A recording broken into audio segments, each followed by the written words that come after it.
ಬೆಂಗಳೂರು ಫಸ್ಟ್ಗೆ ಸ್ವಾಗತ. ನಾನು ಭಾವನಾ. ಈಗ ಹೆಡ್ಲೈನ್ಸ್. ಆಧೀನಂನಿಂದ ಹೊರಹಾಕಿದ್ದಕ್ಕೆ ಕಂಗಾಲಾದ ಮತ್ತೆ ಬಿಡದಿಗೆ ಬಂದು ಧ್ಯಾನಕ್ಕೆ ಕುಳಿತ ನಿತ್ಯಾನಂದನ ವಿರುದ್ಧ ಪ್ರತಿಭಟನೆಗೆ ಇಳಿದುವು ಕನ್ನಡಪರ ಸಂಘಟನೆಗಳು. ಬೆಂಗಳೂರಿಗರಿಗೆ ತಪ್ಪಿಲ್ಲ ಕಸದ ಕಾಟ. ಡಂಪಿಂಗ್ ಯಾರ್ಡ್ನಲ್ಲಿ ಲಾರಿಗಳ ಮೇಲೆ ಕಲ್ಲು ತೂರಾಟ. ಎಲ್ಲೂ ಜಾಗ ಸಿಗದೆ ಬಿಬಿಎಂಪಿ ಪೇಚಾಟ. ಮೊದಲ ಗಂಡ ಗಂಡಸೇ ಅಲ್ವಂತೆ. ಎರಡನೇ ಪತಿಗೆ ವಯಸ್ಸಾಯ್ತಂತೆ. ಇಬ್ಬರನ್ನು ಬಿಟ್ಟು ಮೂರನೆಯವರೊಂದಿಗೆ ಗಾಯಬ್ಬಾದ್ಲು ಗರತಿ. ಗ್ರಾಮೀಣ ಜನರಿಗಷ್ಟೇ ಸೀಮಿತವಲ್ಲ ವಾಜಪೇಯಿ ಆರೋಗ್ಯಶ್ರೀ. ಬೆಂಗಳೂರಿನ ಬಡವರಿಗೂ ಸಿಗಲಿದೆ ಯೋಜನೆ. ಕಾಡುಗೋಡಿಯಲ್ಲಿ ಸಿಎಂ ಶೆಟ್ಟರ್ ಚಾಲನೆ. ಶ್ರೀಮಂತರಿಗೆ ಶಿಖರಪ್ರಾಯ ಈ ಕಾರ್. ಮರ್ಸಿಡೀಸ್ ಬೆನ್ಸ್ನದ್ದು ಬೇರೆಯದ್ದೇ ಖದರ್. ಬೆಂಗಳೂರಿನಲ್ಲಿ ಶುರುವಾಗಿದೆ ಬೆನ್ಸ್ ಇಂಡಿಯಾ ಗ್ರೂಪ್.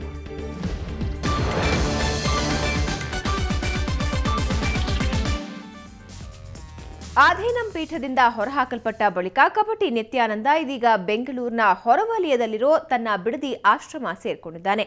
ನಿನ್ನೆ ರಾತ್ರಿಯಿಂದಲೇ ಬಿಡದಿಯ ಧ್ಯಾನಪೀಠದಲ್ಲಿ ಠಿಕಾಣಿ ಹೂಡಿದ್ದಾನೆ. ಮೊನ್ನೆಯಷ್ಟೇ ಅರುಣಗಿರಿನಾಥ ಶ್ರೀಗಳು ಮದುರೈನ ಆಧೀನಂನಿಂದ ನಿತ್ಯಾನಂದನಿಂದ ವಜಾಗೊಳಿಸಿದ್ರು. ಆರತಿ ರಾವ್ಗೆ ವಂಚನೆ ಪ್ರಕರಣದಲ್ಲಿ ಕಳೆದ 4-5 ತಿಂಗಳಾದರೂ ಬಿಡದಿಯತ್ತ ಸುಳಿದಿರಲಿಲ್ಲ.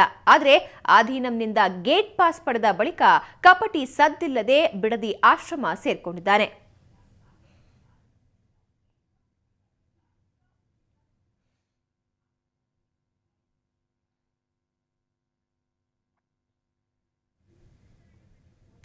ಇನ್ನೊಂದೆಡೆ ನಿತ್ಯ ಬಿಡದಿ ಸೇರ್ಕೊಂಡ ಸುದ್ದಿ ಕೇಳುತ್ತಲೇ ಕರ್ನಾಟಕ ನವನಿರ್ಮಾಣ ಸೇನೆ ನಿತ್ಯನ ವಿರುದ್ಧ ಹೋರಾಟಕ್ಕೆ ಇಳಿದಿದೆ.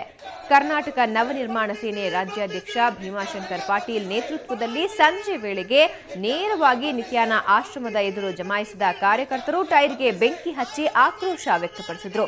ಇನ್ನು ಆಶ್ರಮದ ಎದುರು ಪ್ರತಿಭಟನೆ ನಡೀತಾ ಇದ್ದಂತೆ ಪೊಲೀಸರು ಆಶ್ರಮದ ಸುತ್ತ ಬಿಗಿ ಬಂದೋಬಸ್ತ್ ಕೈಗೊಂಡರು.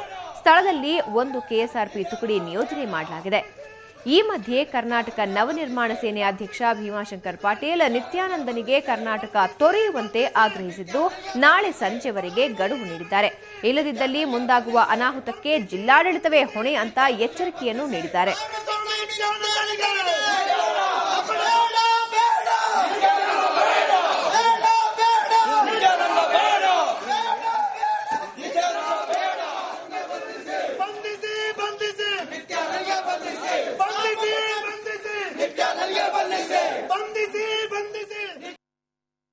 ಕಳ್ಳರ ರೀತಿಯಾಗಿ ಒಳಗಡೆ ಇದ್ಕೊಂಡು ಸತ್ಸಂಗ ಕಾರ್ಯಕ್ರಮವನ್ನ ನಿತ್ಯಾನಂದ ಇವತ್ತು ಮಾಡ್ತಾ ಇದ್ದಾನೆ.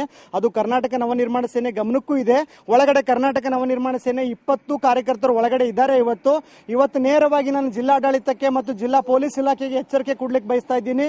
ಬೆಳಗಿನ ಜಾವದ ಹೊರಗಡೆ ನಿತ್ಯಾನಂದನನ್ನ ಬಿಡದಿ ಆಶ್ರಮದಿಂದ ಹೊರಗಡೆ ಹಾಕಲಿಲ್ಲ ಅಂತಂದ್ರೆ ನಾಳೆ ನಡೆಯುವಂತ ಯಾವುದೇ ಮಾದರಿಯ ಉಗ್ರ ಹೋರಾಟಕ್ಕೆ ಏನಾದ್ರೂ ಕಾನೂನನ್ನ ಕೈಗೆತ್ಕೊಂಡು ಕಾರ್ಯಕರ್ತರು ಹೋರಾಟ ಮಾಡಿದ್ದೇ ಆಗಿದ್ರೆ ಅದಕ್ಕೆ ನೀವೇ ನೇರವಾದ ಹೊಣೆಯನ್ನು ಹೊರಬೇಕಾಗತ್ತೆ ಅಂತೇಳಿ.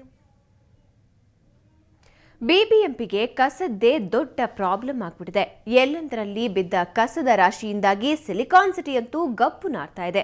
ಎಲ್ಲೇ ಕಸ ವಿಲೇವಾರಿ ಮಾಡೋಕೆ ಹೋದ್ರೂ ಆಗ್ತಿಲ್ಲ. ಇದೀಗ ಬಿಂಗಿಪುರದಲ್ಲಿ ಕಸ ಸಂಬಂಧ ಬಿಗ್ ಫೈಟ್ ನಡೆದಿದೆ. ಇತ್ತ ಮಂಡೂರಿನಲ್ಲಿ ಕಸ ಡಂಪ್ ಮಾಡೋದಕ್ಕೆ ಸ್ಥಳೀಯರು ಬಿಲ್ಕುಲ್ ಒಪ್ತಾ ಇಲ್ಲ. ಇದರಿಂದಾಗಿ ಬಿಬಿಎಂಪಿ ಅಡಕತ್ತಿಯಲ್ಲಿ ಸಿಲುಕಿ ಓದಾಡ್ತಾ ಇದೆ.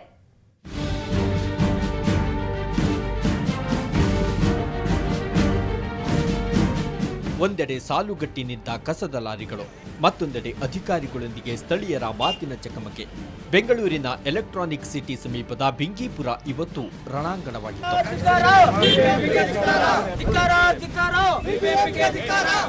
ಕಸ ಹೊತ್ತು ಬಂದ ಬಿಬಿಎಂಪಿಯ 100 ಲಾರಿಗಳಿಗೆ ತಡೆಯೊಡ್ಡಿದ ಗ್ರಾಮಸ್ಥರು ಯಾವುದೇ ಕಾರಣಕ್ಕೂ ಇಲ್ಲಿ ಕಸ ಹಾಕೋಕೆ ಬಿಡೋದಿಲ್ಲ ಅಂತ ಪಟ್ಟು ಹಿಡಿದಿದ್ರು. ಅಷ್ಟೇ ಅಲ್ಲ, ರೊಚ್ಚಿಗೆದ್ದ ಕೆಲವರು ಕಲ್ಲು ತೂರಾಟ ನಡೆಸಿದ್ರು. ಈ ವೇಳೆ ಓರ್ವ ಚಾಲಕನ ತಲೆಗೆ ಪೆಟ್ಟಾಗಿ ರಕ್ತಸ್ರಾವವಾಯಿತು. ಇನ್ನು ಪ್ರತಿಭಟನಾ ನಿರತ 100ಕ್ಕೂ ಅಧಿಕ ಮಂದಿಯನ್ನ ಪೊಲೀಸರು ವಶಕ್ಕೆ ಪಡೆದ್ರು. ಅದೇನೇ ಆಗಲಿ ಕಸ ಹಾಕೋಕೆ ಬಿಲ್ಕುಲ್ ಬಿಡಲ್ಲ ಅಂತ ಪ್ರತಿಭಟನಾಕಾರರು ಆಕ್ರೋಶ ವ್ಯಕ್ತಪಡಿಸಿದ್ರು. 5,000 ರಿಂದ 10,000 ಜನ ಸೇರಿ ಸ್ಟ್ರೈಕ್ ಮಾಡ್ತೀವಿ. ಅವತ್ತು ದೊಡ್ಡ ದೊಡ್ಡ ವ್ಯಕ್ತಿಗಳು ಯಾರ್ಯಾರಿದ್ದಾರೋ ನಮ್ಮನ್ನೆಲ್ಲ ಎಣಗಳ ಮೇಲೆ ಕಾಲಿಟ್ಕೊಂಡು ಲಾರಿಗಳು ಹಚ್ಕೊಂಡು ಹೋಗಿ ಎಣಗಳ ಮೇಲೆ ಡಂಪ್ ಮಾಡಿ ನಮ್ಗೇನು ಬಾಧೆ ಇಲ್ಲ. ಬಿಬಿಎಂಪಿಯವರು ಘನತ್ಯಾಜ್ಯದ ಬದಲು ಎಲ್ಲಾ ರೀತಿಯ ಕಸ ತಂದು ಇಲ್ಲಿ ಸುರಿತಾ ಇದ್ದಾರೆ. ಈ ಡಂಪಿಂಗ್ ಯಾರ್ಡ್ ಸುತ್ತಮುತ್ತ ಶಾಲೆ ದೇವಾಲಯಗಳು ಇರೋದ್ರಿಂದ ಪರಿಸರಕ್ಕೆ ಹಾನಿ ಅಂತ ಕಿಡಿಕಾರಿದ್ದಾರೆ.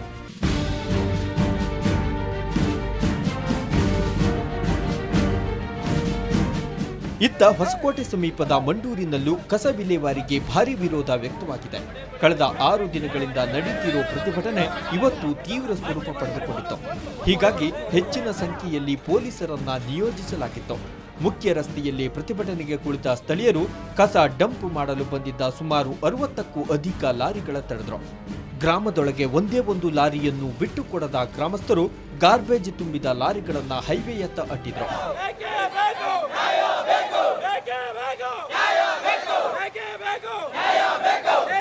ಒಟ್ನಲ್ಲಿ ಕಸದ ಸಮಸ್ಯೆ ಬಿಬಿಎಂಪಿ ಕುತ್ತಿಗೆಗೆ ಬಂದಿದೆ. ಬಿಂಗಿಪುರ, ಮಂಡೂರಿನಲ್ಲಿ ಕಸ ವಿಲೇವಾರಿ ಮಾಡೋಕೆ ಏನೇ ಆದ್ರೂ ಬಿಡಲ್ಲ ಅಂತ ಸ್ಥಳೀಯರು ಪಣ ತೊಟ್ಟಿದ್ದಾರೆ. ಹೀಗಾಗಿ ವಿಲೇವಾರಿ ಸಮಸ್ಯೆಗೆ ಸದ್ಯಕ್ಕಂತೂ ಮುಕ್ತಿ ಸಿಗುವ ಲಕ್ಷಣಗಳೇ ಕಾಣ್ತಿಲ್ಲ. ಸರ್ಕಾರ ಹಾಗೂ ಬಿಬಿಎಂಪಿ ಮುಂದೇನ್ ಮಾಡಬೇಕು ಅನ್ನೋ ಧರ್ಮ ಸಂಕಟಕ್ಕೆ ಸಿಲುಕಿವೆ. ಆನೇಕಲ್ನಿಂದ ಕ್ಯಾಮರಾಮನ್ ರವಿಕುಮಾರ್ ಜೊತೆ ಮಂಜುನಾಥ್ ಹಾಗೂ ಬೆಂಗಳೂರಿನಿಂದ ಮಸೂದ್, ಸುವರ್ಣ ನ್ಯೂಸ್. ಇಷ್ಟೆಲ್ಲಾ ಸಮಸ್ಯೆ ಆಗ್ತಾ ಇದ್ರು ಉಪಮುಖ್ಯಮಂತ್ರಿ ಅಶೋಕ್ ಮಾತ್ರ ಗಪ್ಚುಪ್ ಆಗಿದ್ರು.